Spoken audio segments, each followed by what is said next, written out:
একটি নতুন ওয়াইফাই সংযোগের কাজ করতেছি। তো এখানে গ্রাহক হিগবিশনের রাউটার নিয়েছে। তো রাউটার সে নিজে কিনে আনছে, হিগবিশনের রাউটার, ডুয়েল ব্যান্ডের রাউটার। তো আমি এই প্রথম হিগবিশনের রাউটার কনফিগার করব। তো এর আগে কখনো হিগবিশনের রাউটার কাজ করি নাই। তো এই রাউটারটার মধ্যে একটি ওএন পোর্ট, 4টি ল্যান পোর্ট আছে।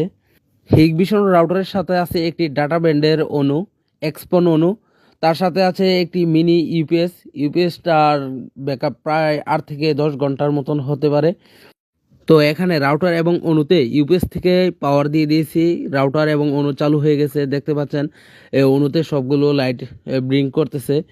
তো এখন রাউটারটা সেট আপ করবো, সেট আপ করে দেখবো কীরকম চলে আর কত এমবিপিএস স্পিড টানে। ফাইনালি সম্পূর্ণ কাজ কমপ্লিট হয়ে গেছে। এখন ফাস্ট.কমে ইন্টারনেটের স্পিডটা মেপে দেখবো। তো এখানে 10 এমবিপিএস দেখাচ্ছে, 10, 11 এরকমই দেখাচ্ছে। তো আমার